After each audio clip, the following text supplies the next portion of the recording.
Iran की तबरेज में लाखों की भीड़ उमड़ना शुरू हो चुकी है। रईसी को श्रद्धांजलि देने के लिए यह हुजूम उमड़ा है। तस्वीरें आपके सामने रख रहे हैं हम। रईसी की मौत के बाद भावुक दिखे यहां पर मौजूद तमाम लोग। अंतिम यात्रा में शामिल होने वालों की भीड़ इस तस्वीर में आपको साफ नजर आ रही है। श्रद्धांजलि देने के लिए लाखों की तादाद में यहां पर लोग आए।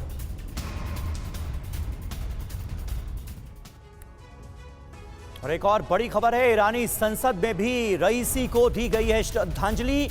तमाम नेताओं ने रईसी के योगदान को याद किया है। ये देखिए तस्वीरें, ईरान की संसद के अंदर की तस्वीरें आपको दिखा रहे हैं, जहां पर श्रद्धांजलि दी गई है इब्राहिम रईसी को, और ईरान के लिए जो उनका योगदान था उसे याद किया गया।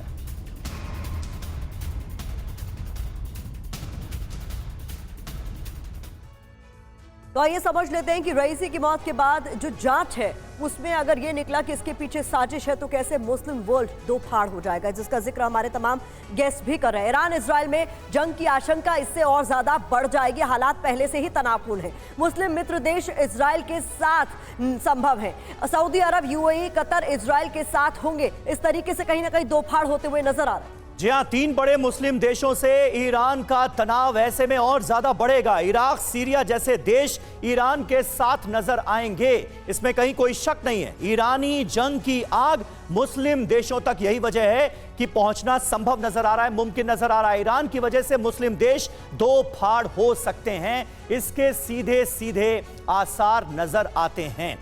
लेकिन अगर इसको और एनालाइज किया जाए उससे पहले जरूरी यह है कि हमारे तमाम एक्सपर्ट्स मान क्या रहे हैं, क्योंकि विंग कमांडर आलोक साहिब इस वक्त हमारे साथ मौजूद हैं। सर, आपको तमाम तरह के एयरक्राफ्ट्स उड़ाने का लंबा अनुभव है। आपको कौन सा वो सवाल है जो परेशान कर रहा है इन तमाम खबरों के सामने आने के बाद?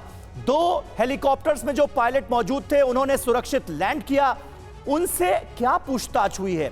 उन्होंने अब तक क्या कहा है? उनकी नजर में यह हादसा है या साजिश है, ये क्यों नहीं पता चल पा रहा है? ईरान इसको लेकर क्यों चुप्पी साधे हुआ है? बिल्कुल समीर, यही प्रश्न मेरे दिमाग में है और मैं आज इसी पर बोलने वाला। अच्छा, कंट्रोलर रहा हूं लंबे समय तक। जब इन पहाड़ी क्षेत्रों में हेलीकॉप्टर्स जाते हैं तो पहाड़ी क्षेत्रों में कभी-कभी हेलीकॉप्टर्स के साथ अधिकतर एटीसी से संपर्क टूट जाता है। लेकिन जब वीआईपी हेलीकॉप्टर्स फ्लाई कर रहा होता है तो फॉर्मेशन में होता है। जैसे इस बार भी था कि 3 हेलीकॉप्टर थे, तो 3 हेलीकॉप्टर फॉर्मेशन में थे। अगर एक हेलीकॉप्टर में कुछ भी तकनीकी खराबी आई या वह दुर्घटना का शिकार हुआ तो आपस में इन तीनों हेलीकॉप्टर्स के पायलट का आरटी कांटेक्ट होता है, बातचीत होती है। तो ये चीज पहले ही बता दी गई होगी कि क्या हो रहा है, किस हेलीकॉप्टर के साथ क्या हुआ। तो पायलट्स के बीच में जो आपसी कम्युनिकेशन हुआ है उससे घटना पर किस समय क्या हुआ, इस चीज को ईरान क्यों नहीं खुल के सामने ला रहा है? पहली बात।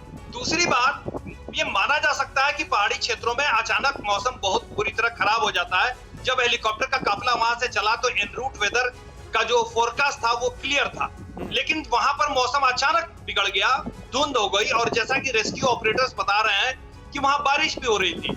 तो ऐसे में हो सकता है कि कोई हेलीकॉप्टर किसी ऑब्जेक्ट से टकरा जाए, उसका रोटर, और वो धुंध से या बादल से निकलने की कोशिश में उसका हेलीकॉप्टर की टकराने की संभावना रहती है, जैसे जनरल बिपिन रावत के केस में भी हुआ था।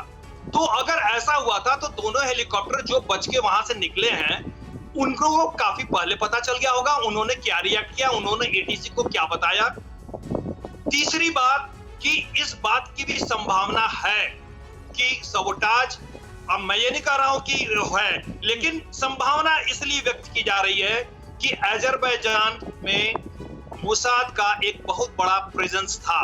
2023 में ही इस बात की काफी चर्चाएं हुई थी प्रेस में कि अजरबैजान ने वहां एक अपना एयरफील्ड भी दिया है इजराइल को, ताकि वो ईरानी न्यूक्लियर वेपन्स जो इंस्टॉलेशंस हैं उस तक। बिल्कुल सही आप कह रहे हैं, और इसीलिए मोसाद पर शक जो है वो गहराता भी नजर आ रहा है। ईरान से भी कुछ आवाजें उठ रही हैं जिसमें अमेरिका और इजराइल के लिए शक का इजहार किया गया।